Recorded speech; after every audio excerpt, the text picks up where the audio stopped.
Breaking news చూస్తున్నాం. కేంద్ర హోంమంత్రి అమిత్ షా మరోసారి తెలంగాణకు రానున్నారు. ఈ నెల 28న అమిత్ షా రాష్ట్రానికి రానున్నట్లు అధికారిక ప్రకటన వెలువడింది. అసెంబ్లీ ఎన్నికలు అయిపోయిన తర్వాత నెల తిరక్కముందే అమిత్ షా తెలంగాణకు వస్తుండడం రాజకీయ వర్గాల్లో అయితే చర్చకు దారితీసింది. అమిత్ షా రాకకు కారణం ఏమై ఉంటుందని అంతా చర్చించుకుంటున్నారు. అయితే అమిత్ షా వచ్చే పార్లమెంట్ ఎన్నికలను దృష్టిలో పెంచుకొని పార్టీ క్యాడర్ను సంసిద్ధం చేసేందుకే వస్తున్నారనే టాక్ నడుస్తుంది.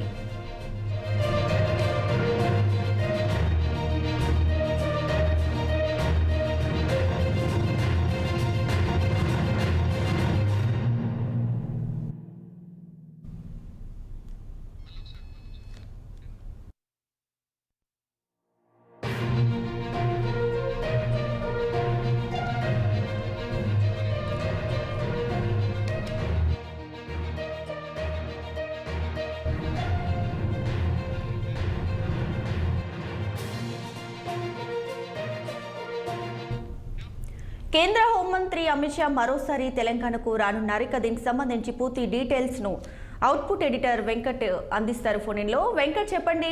కేంద్ర హోంమంత్రి అమిత్ షా అయితే తెలంగాణకు రానున్న నేపథ్యంలో రాజకీయ వర్గాలైతే ఒక చర్చ నడుస్తుంది. డీటెయిల్స్ ఏంటి?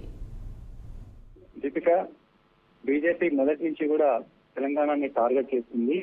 దక్షిణాదిలో కర్ణాటక తర్వాత బీజేపీకి అంతో ఇంతో బలంగా ఉంది తెలంగాణ అని చెప్పుకోవచ్చు.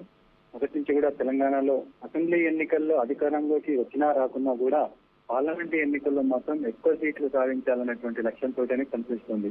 ఇటీవల జరిగినటువంటి అసెంబ్లీ ఎన్నికల్లో బీజేపీ 8 సీట్లలో గెలవడము ఆ పార్టీకి కొంత సానుకూలంగానే ఉందని చెప్పొచ్చు. అయితే ఊహించినన్ని సీట్లు రాకపోయినప్పటికీ నిరాశ చెందకుండా పార్లమెంట్ ఎన్నికలపైన ఎక్కువ సీట్లు సాధించుకోవాలనే లక్ష్యంతో ఇప్పటి నుంచి వెళ్ళే కసరత్తు చేస్తుంది. అందులో భాగంగానే అమిత్ షా హైదరాబాద్ వస్తున్నారని చెప్పుకోవచ్చు.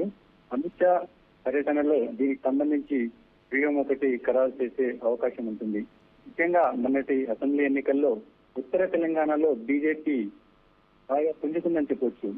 గెలిచినటువంటి 8 సీట్లలో 7 సీట్లు ఉత్తర తెలంగాణలో సాధించినవి కావడం విశేషం. ఇందులో ఆదిలాబాద్ జిల్లా, నిజామాబాద్ జిల్లాల్లో బీజేపీ ఆదిలాబాద్ జిల్లాలో 4 సీట్లు గెలవగా నిజామాబాద్ జిల్లాలో 3 అసెంబ్లీ సీట్లు గెలిచింది.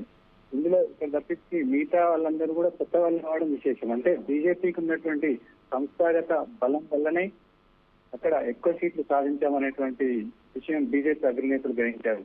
ఇప్పటికే గత పార్లమెంట్ ఎన్నికల్లో కూడా ఆదిలాబాద్, నిజామాబాద్ ఎంపీ సీట్లను బీజేపీ కైవసం చేసుకుంది. అలాగే కరీంనగర్, సికింద్రాబాద్ సీట్లను కూడా గత ఎన్నికల్లో బీజేపీ ఎంపీ సీట్లను గెలుచుకుంది. అంటే 4 సీట్లు 2019 పార్లమెంట్ ఎన్నికల్లో బీజేపీ 4 పార్లమెంట్ సీట్లను గెలుచుకుంది. అంతకుముందు 2018 జరిగిన అసెంబ్లీ ఎన్నికల్లో ఏ మాత్రము ప్రభావం కూడా చూపించలేకపోయింది. కేవలం ఒక్క ఎమ్మెల్యే సీట్ ని గెలుచుకున్నప్పటికీ ఆ అసెంబ్లీ ఎన్నికల తర్వాత 6 నెలలు జరిగినటువంటి 2019 పార్లమెంట్ ఎన్నికల్లో ఏకంగా 4 ఎంపీ సీట్లు గెలవడం అనేది బీజేపీకి పెద్ద భాగం చెప్పుకోవచ్చు.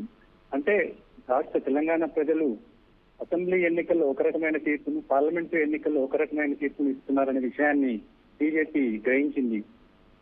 అలాగే ఓట్ పర్సెంటేజ్ ని కూడా గణనీయంగా పెంచుకుంది. అంతకుముందు 2018లో 7%, దాదాపు 7% ఓట్ల పర్సెంటేజ్ ఉంటే అదే పార్లమెంట్ ఎన్నికల విషయానికి వచ్చే వరకు దాదాపు 17% వరకు కూడా పర్సెంటేజ్ పెరిగింది. మన అసెంబ్లీ ఎన్నికల్లో అంతకుముందు కన్నా కూడా పార్లమెంట్ ఎన్నికల స్థాయిలో రాకున్నా అంతకుముందు అసెంబ్లీ ఎన్నికల స్థాయి కన్నా ఎక్కువనే పెరిగింది. సో అది చూస్తే వచ్చే పార్లమెంట్ ఎన్నికల్లో ఇంకా ఎక్కువ సీట్లను గెలుచుకోవచ్చన్నటువంటి ఆశాభావంతో బీజేపీ ఉంది. కనీసం అంటే ఒక 10 సీట్లను టార్గెట్ చేసుకుంటే 8 సీట్లైనా గెలవచ్చు. అంటే ఇప్పుడున్న 4 సీట్లను రెట్టింపు చేసుకోవచ్చినటువంటి ఆశాభావంతో పార్టీ అధినేతలు ఉన్నారు.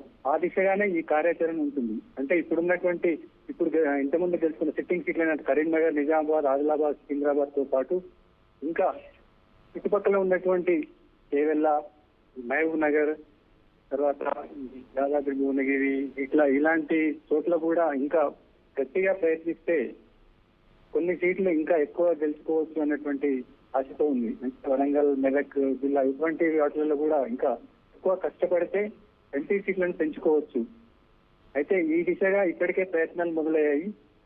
త్వరలోనే అమిత్ షా తర్వాత ప్రధాని మోడీ కూడా తెలంగాణ మీద పెట్టేటువంటి అవకాశం ఉంటుంది. ఎక్కువగా అంతకుముందు అసెంబ్లీ ఎన్నికల్లో కూడా మోడీ 2-3 రోజుల పాటు ఇక్కడే తిరిగారు. అంటే అసెంబ్లీ ఎన్నికలతో పాటు భవిష్యత్తులో పార్లమెంట్ ఎన్నికల్లో కూడా బలం పెంచుకోవడం అనేది అప్పటి నుంచే మొదలైందని చెప్పుకోవచ్చు ఒక రకంగా.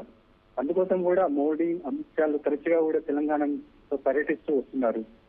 ఈసారి గత ఎన్నికలతో పోలిస్తే ఈసారి పార్లమెంట్ ఎన్నికల మీద కొంతమంది అసెంబ్లీ ఎన్నికల్లో అగ్రనేతలు ఓడిపోయినప్పటికీ అలాంటి అగ్రనేతలే మళ్ళీ పార్లమెంట్ ఎన్నికల్లో మళ్ళీ పోటీ చేసేటువంటి అవకాశం కూడా ఉంది. ఈ వచ్చే ఎంపీ సీట్ల మీద ఈటల రాజేందర్, ఇటీవల అసెంబ్లీ ఎన్నికల్లో ఓడిపోయినటువంటి ఈటల రాజేందర్, బండి సంజయ్, తర్వాత అరవింద్, కొందరు అగ్రనేతలు మళ్ళీ ఈసారి ఎంపీ పోటీ చేయాలనేటువంటి ఉత్సాహంతో ఉన్నట్టు కనిపిస్తుంది. ఈసారి అందుకోసమే ఎంపీ అభ్యర్థులను కూడా ముందే ఖరారు చేయాలనేటువంటి లక్ష్యంతో కూడా బీజేపీ అగ్రనేతలు ఉన్నట్టు తెలుస్తోంది. అమిత్ షా పర్యటనలో దీనికి సంబంధించి ఒక ముందే అభ్యర్థులు ఎంపికపోయే కసరత్తులు కూడా మొదలయ్యే అవకాశం కూడా ఉంటుందని చెప్పుకోవచ్చు. Thanks for the updates Venkat.